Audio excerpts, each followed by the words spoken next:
శ్రీ అనుభవానంద స్వామి వారి సర్వసిద్ధాంత సౌరభం శైవఖండం 21వ భాగం 14/3/20. శైవ సిద్ధాంతం నిన్న కాశ్మీర శైవం తిరగ సిద్ధాంతం గురించి చాలా విపులంగా చెప్పుకున్నాం. ఇవాళ శైవ సిద్ధాంతాన్ని గురించి చెప్తా. నమ సోమాయ చ రుద్రాయ శంకరాయ మహాత్మనే బ్రహ్మ విష్ణు సురేంద్రాణం ధ్యానగమ్యాయ సూరినే భక్తిగమ్యాయ భక్తానాం విదుషాం ఆత్మరూపిణే స్వానుభూతి ప్రసిద్ధాయ నమస్తే సర్వసాక్షిణే. స్కాంధసూత సంహిత శివమహాత్మ్య ఖండంలోదటై ఉమాసహితుడు రుద్రరూపి అయిన శంకరుడు మహాత్ముడు. బ్రహ్మ విష్ణు దేవేంద్రాది దేవతలకెల్ల ధ్యానగమ్యం, త్రిశూలధారి, భక్తులకు భక్తి గమ్యం, విద్వాంసులకు ఆత్మరూపి, స్వానుభూతి ప్రసిద్ధుడు, సర్వసాక్షి అయి వెలిసినటువంటి మహాదేవుడికి నిరంతరం అసంఖ్యాక నమస్కారం. The Shaiva Siddhanta system is the distilled essence of Vedanta.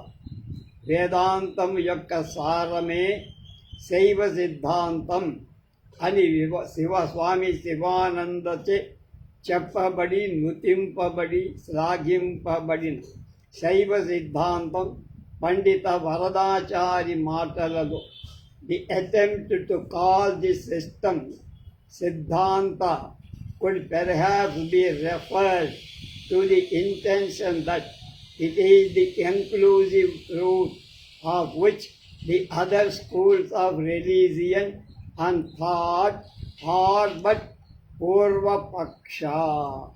అన్యమతాలు, అభిప్రాయాలు పూర్వపక్షాలు మాత్రమే అయి ఉండి ఇది పర్యవసాన పరమార్థం అనే భావాన్ని వ్యక్తం చేయటంచే శైవ సిద్ధాంతం అనే పేరు పొంది.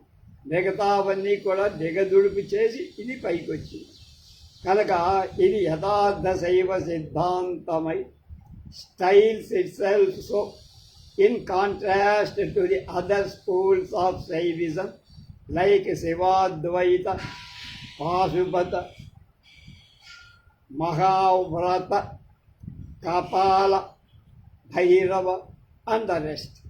శివాద్వైత, పాశుపత, మహావ్రత, కాపాల భైరవాది శైవ మతవాదాలతో పోల్చి ప్రత్యేకించటానికై ఇలా పేరు పెట్టడం అని తపస్యానంద స్వామి చెప్పారు.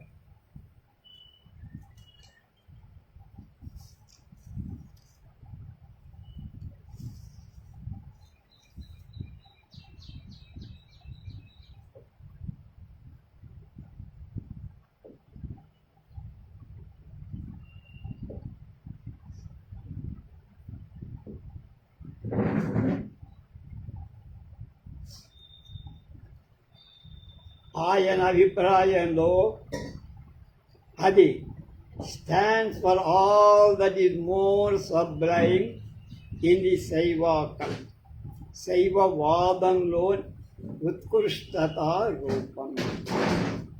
On the religious side it is a lofty monotheistic cult which elevates Shiva to the supreme Godhead who is all-pervading and immanent. మత పద్ధతి అదొక మహత్తరమైన ఏకేశ్వర సిద్ధాంతవాదమై సర్వవ్యాపక సర్వాంతరతుడైన పరబ్రహ్మస్థానాల్లో శివుణ్ణి తీసుకెళ్తాం. ఫిలాసాఫికల్లీ it is uncompromising realism taking up a position that is midway between monism and pluralism. తాత్వికంగా ద్వైత అద్వైతాలకు మధ్య మార్గం అని తపస్యానంద స్వామి అంటున్నారు. కానీ శైవ సిద్ధాంతం మహత్తర ప్రాశస్త్యాన్ని పొంది దక్షిణాపథంలో వ్యాప్తమై దాక్షిణాత్యమే అని కీర్తి పొంది ఉన్న అది has richly affiliated itself with the great streams of Indian philosophy expressed in Sanskrit language. The main tenets of this school are traced to the great body of literature known as the Agamas. సంస్కృత భాషలో అభివ్యక్తమై ఉన్న భారతీయ తాత్విక విచారణ ప్రవాహంలో అధికతర విధానంలో అనుసంధించుకొని ఉన్నదని అయినా అది తన వ్యక్తిత్వాన్ని పెంపొందించుకొని దక్షిణాపథంలో అసంఖ్యాక భక్తాగ్రగణ్యుల తత్వవేత్తల రచనల చేత భక్తి తత్వం చేత పోషింపబడి అభివృద్ధి పొందింది. దాని భక్తి ప్రపూరిత రచనలను గురించి సార్ చార్లెస్ ఇలియట్ అంటున్నాడు ఇలా: in no literature with which I am acquainted has the individual religious life received a delineation more frank and more profound. నాకు తెలిసి ఉన్న ఏ ఇతర వాంగ్మయాలలో వ్యక్తిగత మత జీవన విధానం ఇంత విస్పష్టంగా, ఇంత అద్భుతంగా, ఇంత వివరణంగా దీనిలో లేదని నేను చెప్పగలను అంటున్నా. ఉత్తర హిందూస్థానంలో జైన బౌద్ధాలకు వ్యతిరేక శక్తులు ప్రబలిన కాలంలో, అంటే క్రీస్తు శకం 4-5 శతాబ్దాలు బౌద్ధ జైనాలు దక్షిణ దేశాన్ని ఆక్రమించి ఉంటే మళ్ళా ఆ మతం ఆ మతద్వయాన్ని, అది 2 మతాలు జైన బౌద్ధాలు నివారించటానికై దక్షిణ దేశంలో శైవ వైష్ణవ ప్రచారం అవసరమయ్యింది. ఆ కాలంలో ఈ 2 ప్రత్యక్ష సగుణ దైవారాధన ప్రార్థన సేవాదుల ప్రజానీకాన్ని ఆకర్షించి బహుళ ప్రచారాల్లో వ్యాప్తి చెంది. ఈ కాలానికి పూర్వమే శైవం దక్షిణానికి చేరిందో లేదో తీర్మానించటానికి ఎలాంటి ఆధారాలు లేవు అని భండార్కర్ పండితుడు చెప్పారు.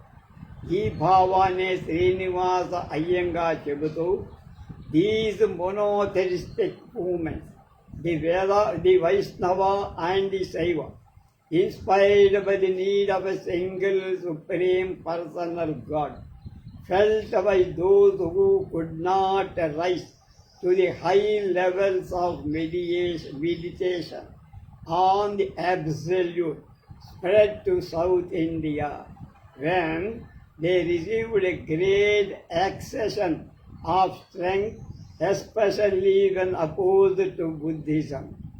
పరబ్రహ్మంపై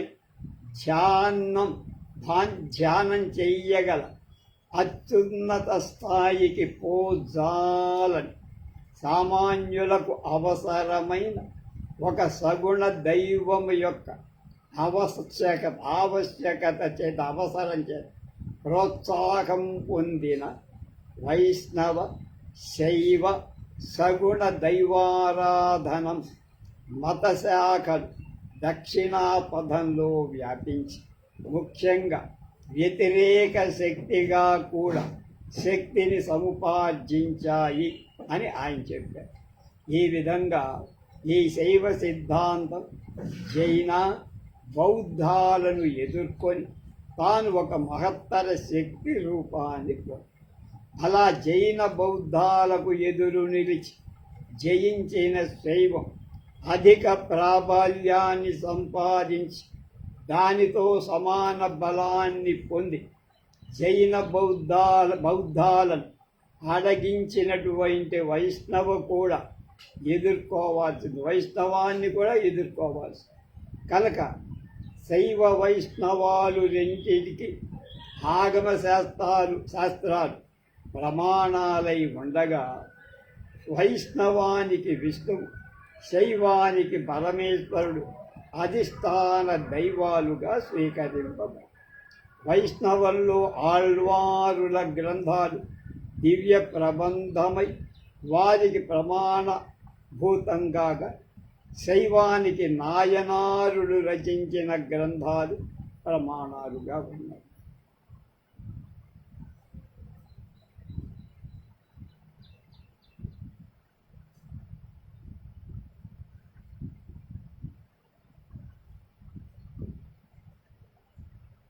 అంతేకాక వీటి తాత్విక దృష్టి కూడా ఒకే మార్గంలో నడిచి విశిష్టాద్వైత సిద్ధాంతాన్ని ప్రాతిపాదికగా పొందటం కూడా మనం గమనించాం. అందుచేత అది సులభగ్రాహ్యమై సగుణ దైవారాధన తత్పరమై, అలాగే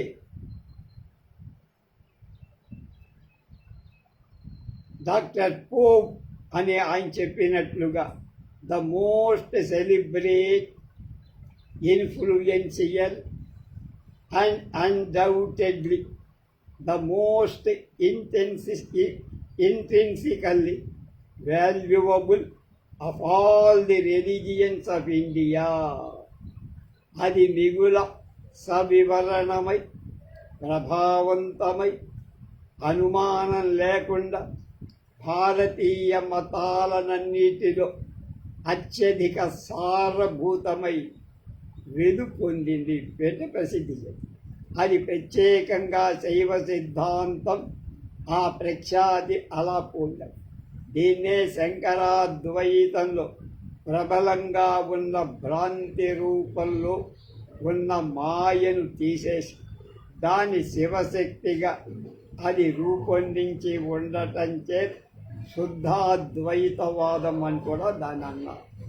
శైవ సిద్ధాంతం దక్షిణ భారతమంతటా తిరునల్వేలి, మధుర, మాయావరాలలో ముఖ్య కేంద్రాలను నెలకొల్పుకొని స్వీయ సిద్ధాంత ప్రచారం సాగిస్తారు.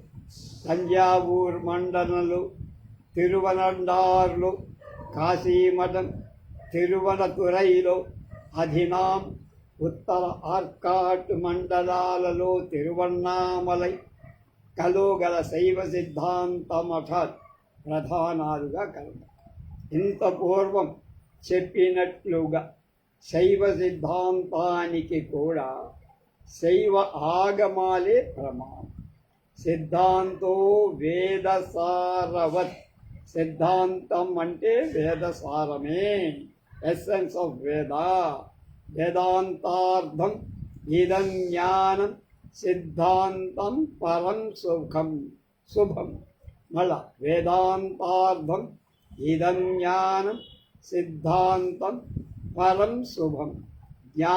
సిద్ధాంతమని ఈ జ్ఞానం వేదాంత అర్థమై, పరమై అంటే అన్నిటికంటే ఉత్కృష్టమై శుభప్రదమైంది అని ప్రభేద మకుటాయమానాలుగా వచించే సందర్భంగా ఈ శాస్త్రం వైదికం కూడా. ఔపనిషదమైన పరబ్రహ్మాన్ని సగుణ సాకారంగా చేసి పారమార్థికతను సులభం చేయగలిగి, అందులకే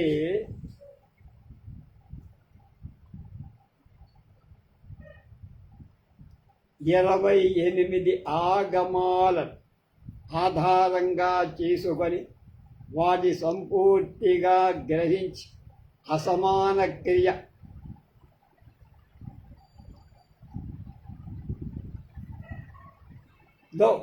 తమిళంలోకి అనువదించి సామాన్య ప్రజానీకానికి అందించి శైవ సిద్ధాంతం ప్రాబల్యాన్ని పొంది, పూర్వమే మనం చెప్పినట్టు ఈ శైవం శివ ప్రోక్తం, శివుడు చెప్పింది. దీని ప్రస్తావన బ్రహ్మసూత్రాలలో కూడా ఉంది. బాదరాయణ మహర్షి వేదవ్యాసుడు చేత ఆయన చెప్పబడింది కూడా ఈ శైవం. ఎలా వేద ఆగమ శాస్త్రాలే కాక శ్వేతాశ్వతరాది ఉపనిషత్తు నాయనార్ల రచన శైవ సిద్ధాంత నిర్మాణానికి చాలా దోహదం చేసి, ముఖ్యంగా తిరుమూల నాయనార్ రచించిన తిరుమంత్ర గ్రంథం తర్వాత శైవ సిద్ధాంత నిర్వచనానికి ఎక్కువ కారణంగా అయింది అని బాగా విజ్ఞులైన వాళ్ళ. ఈతడు ప్రత్యభిజ్ఞ స్థానం నుండి, అంటే కాశ్మీరం నుండి శివయోగిగా ఇక్కడికి వచ్చినట్టు పూర్వం చెప్పుకున్నాం. ఇతడి గ్రంథాన్ని తిరుమందిరం అంటారంట. తమిళ దేశంలో శైవాన్ని మొదటగా బోధించిన వాడు ఈయనే అంటారు కొంత. ఇతడు క్రీస్తు శకం 9వ శతాబ్దానికి చెందినవాడు. తమిళ దేశీయ శైవ గ్రంథాలను ఒక పద్ధతితో క్రోడీకరించాడు, కేటగరైజ్ చేసి. ఆడవాడు అలా చేసిన వాడు నంబి అండారు నంబి. అతడు 14వ శతాబ్ది వాడు. ఆ సాహిత్యాన్ని 10 గ్రంథాలుగా ఆయన రూపొందించాడు. ఇందులో మొదటి 3 గ్రంథాలు తిరుజ్ఞాన సంబంధుడి 384 పదిగారు, 4 నుండి 6 వరకు గల 3 గ్రంథాలు తిరునావుక్కరసు యొక్క 310 గమాలు, సుందరమూర్తి యొక్క 110 గమాలు 7వ గ్రంథంగా, మాణిక్యవాచగారుడి తిరువాచకం 8వ గ్రంథంగా, తర్వాత 9 రచయితల తిరు రిసైపాల్ 9వ గ్రంథంగా, తిరుమూలారుడి తిరుమందిరం 10వ గ్రంథంగా ఇతడు విభజన చేశారు. అప్పుడు ఆనంది ఇతర రచనలను చేర్చి 11వ గ్రంథాన్ని నిర్మించగా, నాయనారుల చరిత్రతో కూడిన పెరియ పురాణం అనే 12వ గ్రంథంగా శైవుడు దాన్ని తీసుకున్నాడు. ఈ క్రోడీకరణం కాలసూచకం కాదు అని అర్థం చేసుకోవాలి. శైవంలో ఒక సిద్ధాంత రూపాన్ని తీర్చిదిద్దటాన్ని శివజ్ఞాన బోధమైన మైకండార్ 13వ శతాబ్దంలో కృషి చేసి 12 సూత్రాలతో వృత్తులతో ఈ గ్రంథం యొక్క పాశుపతులను వివరించి శైవ సిద్ధాంత మూలాన్ని చిత్రించిన ఈ రచయిత మైకండార్ వేదం గోవుగా, ఆగమం దాని ఆవు యొక్క పాలుగా క్షీరంగా, అప్పార్ తిరుజ్ఞాన సంబంధార్ సుందరమూర్తి మాణిక్యవచక గానం చేసిన పద్యాలు అందులోని ఘృతం అంటే నెయ్యిగా దాన్ని అతడు రుచి చూసినట్టు రచించాడు. ఈ విధంగా ఈ తమిళ గ్రంథ వ్యాపకం జరగక ఈ శైవ సిద్ధాంతాన్ని పరమ ఆధారంగా నీలకంఠాచార్యుని బ్రహ్మసూత్ర భాష్యం ప్రధానంగా ఉంది. ఈతడు ఈ భాష్యాన్ని శివపరంగా నిర్మించాడు. కానీ నీలకంఠుడి కాల నిర్ణయంలో అభిప్రాయ భేదాలు ఉన్నాయి. కొందరు ఈతన్ని క్రీస్తు శకం 14వ శతాబ్దానికి చెందినవాడు అని అభిప్రాయాన్ని వెలుపరించగా, అతడు అద్వైతాచార్యుడైన శంకర భగవత్పాదుడికి ప్రాచీనుడు ముందువాడని నీలకంఠ భాష్య పీఠిక రచయిత ముదిగొండ వీరేశలింగారాజ్యుడు అభిప్రాయం. భారద్వాజ గోత్రీకుడైన నీలకంఠాచార్యుడు హైదరాబాద్ రాష్ట్రంలో కాళేశ్వర క్షేత్రం నివాసి, ఇప్పుడు కాళేశ్వర డ్యామ్ ఉంది అక్కడ. కాళహస్తి క్షేత్రవాసి అని కొంతమంది మందక్షిణ వేసి, కానీ గౌరీదేవి విశ్వారాధ్యుడు అతని తల్లి తండ్రి శ్వేతాచార్యుడి నుండి కాశాంభవి దీక్ష తీసుకొని శైవమత ప్రచారాన్ని నీలకంఠుడు చేసి అతనికి సర్వమంగళాదేవి భార్య. వాళ్ళకి సోమేశ్వర, అఘోరనాథ, కాళేశ్వర, శ్రీగిరి అనే నలుగురు కుమారులు. వీరు నీలకంఠాచార్యుడు వేదాంగ పాండిత్యం పొందిన తరువాత శ్వేతాచార్యుడు తన గురుపీఠానికి పట్టాభిషేకం చేశారు.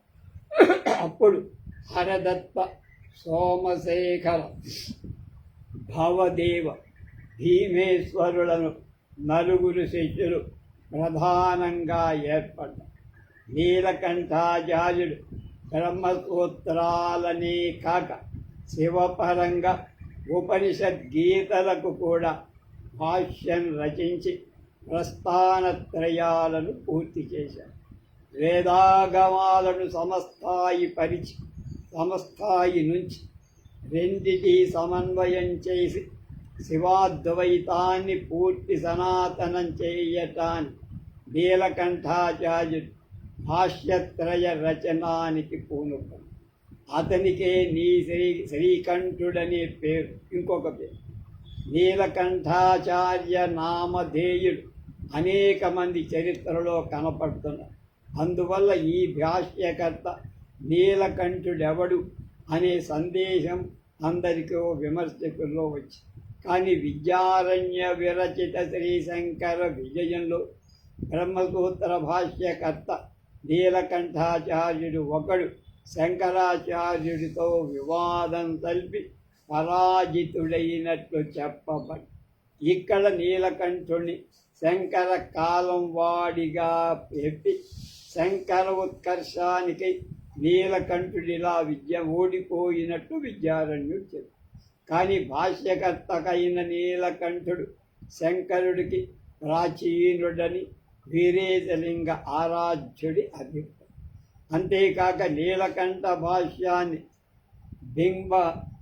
అనుబంధంగా తీసుకొని శంకరాదులు భాష్యాలను చిత్రించినట్లు కూడా ఆయన అంటారు.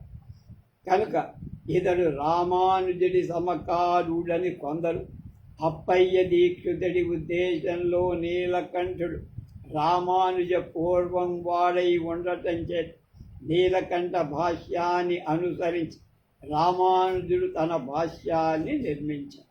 నీలకంఠ తాత్పర్యం చూస్తే అది కేవల వైదిక శివాద్వైతంగా కొందరి నమ్మకం.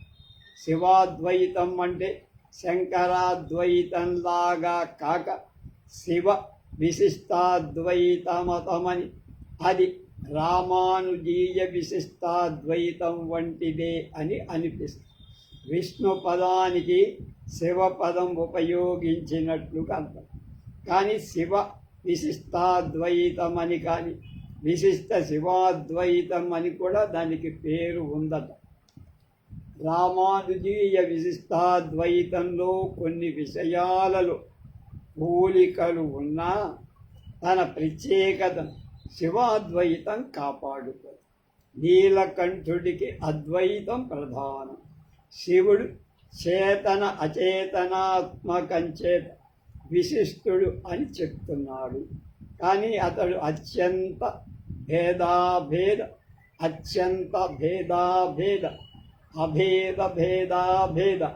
వాదాలను అంగీకరించడు. బ్రహ్మ జగత్తులకు అత్యంత భేదం కాని, అత్యంత అభేదాన్ని కానీ నీలకంఠాచార్యుడు తీసుకోడు.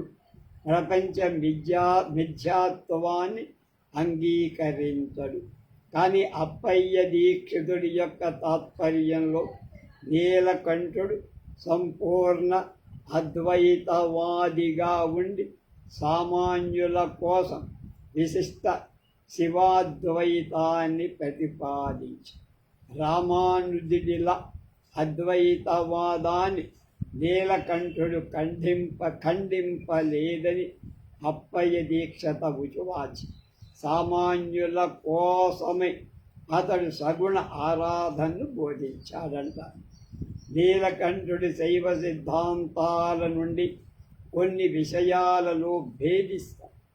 ఇతడి భావంలో జీవుడు అణువుగా ఉండి సిద్ధాంతంలో అతడు విభువు అవుతాడు, అంటే అధికారం. అలాగే ఈశ్వరుడు కేవలం నిమిత్త కారణం మాత్రం అని సిద్ధాంతం బోధింస్తే నీలకంఠుడు ఉపాదాన కారణత్వం కూడా శివుడికి ఇచ్చాడు. నీలకంఠుడికి శివుడు జ్ఞానస్వరూపుడు అవటమే కాక జ్ఞాత కూడా అయ్యాడు. పరమశివుడికి అభౌతిక కాయం ఉన్నట్లుగా అతనికి అర్పిస్తాడు. అంటే భౌతికం కాని శరీరం ఒకటి ఉంది. ప్రపంచం సత్యమై నిత్యమై శివుడి శక్తి రూపంగా ఉన్నది. అది పరమశివుడి పరిణామ స్వరూపం అయిన అతడు అతీతుడు అని చెప్పారు. ఈ విధంగా అతని ముఖ్య సిద్ధాంతాలు ఎన్నో తీర్మానించడం కష్టం. అయినా అతన్ని శైవ సిద్ధాంత ఆచార్యులలో ఒకటిగా వాడు తీసుకుంది. ఈ విధంగా నీలకంఠాచార్యుడు వేదాగమల సంస్కృత ద్రావిడానికి ప్రాచీన అర్వాచీనాలకు సమన్వయ ఆచార్యుడై దాక్షిణాత్య శైవ సంప్రదాయంలో ప్రముఖ స్థానాన్ని అలంకరించి శైవ సిద్ధాంతం యొక్క తాత్పర్యమేమి? సామాన్య శైవంలాగా శైవ సిద్ధాంతానికి ఆధారం పతి, పశు, పాశం అనే 3 తత్వాలు. సిద్ధాంత వివరణలో ఈ తత్వత్రయ వివరణలో ప్రథమ భాగాన్ని ఏర్పాటు చేసి దానికి విద్యాపాదంగా పేర్చు. ఆ తర్వాత క్రియా యోగా చర్యలనబడి 3 పాదాలు చేర్చి శైవ సిద్ధాంతం మొత్తం మీద 4 పాదాలు పాద చతుష్టయంగా చెప్పారు. ప్రథమ పాదంలో తత్వత్రయం అని దాని మీద విచారణ ఆలోచన చేసి మంత్ర ప్రాముఖ్యాన్ని బోధించి మంత్ర అధిష్టానమైన దైవాన్ని నిర్ణయిస్తూ అనుష్ఠానానికై దీక్షాక్రమాన్ని ఉపదేశిస్తారు. శైవ సిద్ధాంతం 2వ పాదం దీక్ష యొక్క విధిని బోధిస్తుంది. 3వ పాదం ధ్యానాది క్రమ వివరాలను వ్యక్తపరుస్తుంది. సాధనం అనబడే 4వ పాదం అనవసర అనుష్ఠానాలను తెలియచేస్తుంది. శైవ సిద్ధాంతానికి కూడా పతి శివుడే అవుతున్నారు. అతడు జీవుడి పుణ్య పాప కర్మానుసారంగా ప్రవృత్తుడు అవుతాడు. అందుచేత అతని సృష్టి కార్యం జీవ కర్మాధీనంగా ఉంటుంది. అతడు అన్నిటికీ తెలిసినవాడు, అన్నిటి మించిన సర్వజ్ఞుడు, అభౌతిక శక్తి స్వరూపుడు. అతడికి సద్యోజాత, వామదేవ, అఘోర, తత్పురుష, ఈశాన అనే మంత్రరూప శరీరాలు 5 ఉన్నాయి. అవియే అతడికి పంచముఖాలు కూడా. కానీ శివుడికి వివిధ అవయవాలను కూడా అవి వాటిని పంచభూతాలుగా కూడా సమన్వయం చేశారు. ఈ ముఖాల ద్వారా పరమశివుడు సృష్టి స్థితి లయ తిరోధాన అనుగ్రహాలను నిర్వహిస్తారు. సర్గ సంసార సంరంభ స్తత్ప్రతిష్టా స్థితిర్మత సంహారో మర్దనం తస్య తిరోభావస్త దుష్క్రమః తన్మోక్షోను అనుగ్రహస్తన్మే కృత్యమేవం హి పంచ. సంసార ప్రారంభం సర్గం అంటే సృష్టి అని, సంసార వృద్ధి స్థితి అని, సంసార నాశనం సంహారమని, సంసారాన్ని ఉద్ధరించటమే తిరోభావమని ముక్తి పొందటమే అనుగ్రహమని పంచకృత్యాలు చెప్పబడ్డాయి. అది శివపురాణంలో. పృథివిలో సృష్టి, జలంలో స్థితి, అగ్నిలో సంహారం, వాయువులో తిరోధానం, ఆకాశంలో అనుగ్రహం గోచరమని శివపురాణ విశ్వేశ్వర సంహిత చెబుతారు. మంత్రేశ్వర మహేశ్వర ముక్తులు పరమశివుడి స్వభావాలుగా చెప్పబడ్డాయి. శివుడు పశువు అనబడతాడు. అతడు క్షేత్రజ్ఞుడు అనే పేరుతో అనురూపంలో ఉంటాడు. కానీ అతడు నిత్యుడు, సర్వవ్యాప్తుడు. జీవులు అసంఖ్యాకాలు. ముక్త దశలో జీవుడు నిత్య జ్ఞాన క్రియాశక్తులతో శివుడే అవుతాడు. శివత్వం పొందిన ముక్తులు శివుడిపై ఆధారపడుతూ అస్వతంత్రులుగా ఉంటారు. విజ్ఞాన కళ, ప్రళయాకళ, సకల రూపంగా జీవులు 3 రకాలు. విజ్ఞాన యోగ సన్యాసాలచే కర్మ సంస్కార నాశనం చేసి మలశేషం కలిగి ఉన్నవాడు మొదటివాడు. మహాప్రళయంలో ఇంద్రియాది ఉపకరణాలను వదిలేసి సంస్కార మలాన్ని కలిగినవాడు రెండవవాడు. మలకర్మమాయ అనబడి పాశత్రయాన్ని కలిగినవాడు సకళలు కళలతో ఉన్నవాడు. విజ్ఞాన కళ జీవుడు సమాప్త కలుష, అసమాప్త కలుష రూపంలో 2 రకాలు. అనంత సూక్ష్మ శివోత్తమ, ఏకనేత్ర, ఏకరుద్ర, త్రిమూర్తిక, శ్రీకంఠ, శిఖండు, విద్యేశ్వరాష్టక రూప సాధనల సమాప్త కలుషులు పొందుతారు. అలాగే అసమాప్త కలుషులు అంటే పాపాలు మలినాలున్నావు.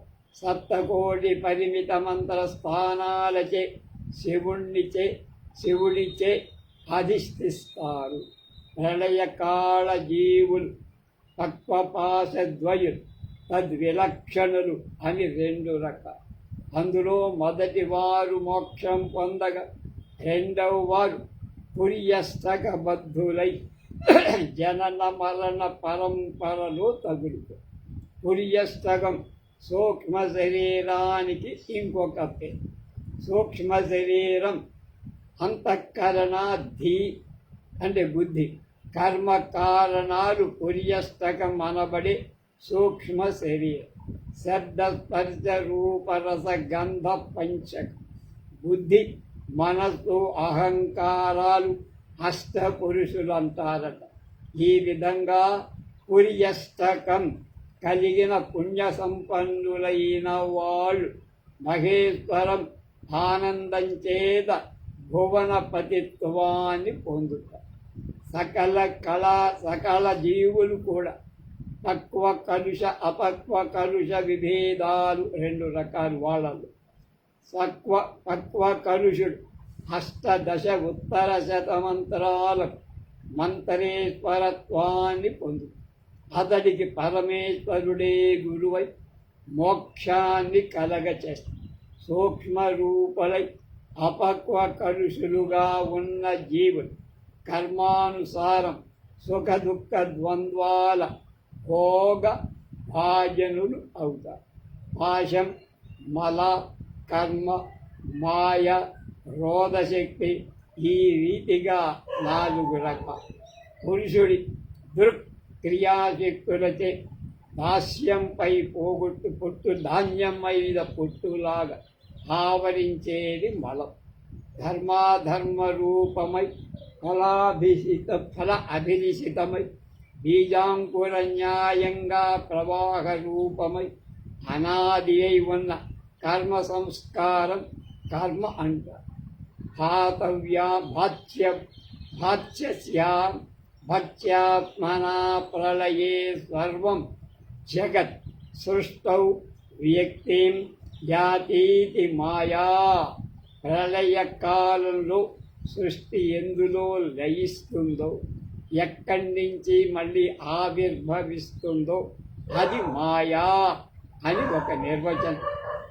రోధాశక్తి శివశక్తి అయి ముందు ఉన్న పాశత్రయాన్ని, 3 పాశాలని క్రమపరిచి పురుషుడిని నిజంగా మరుగుపరచటమే అది పాశమైపోయింది. పాశం అంటే బంధం. ద్వితీయ పాదం క్రియాపాదం.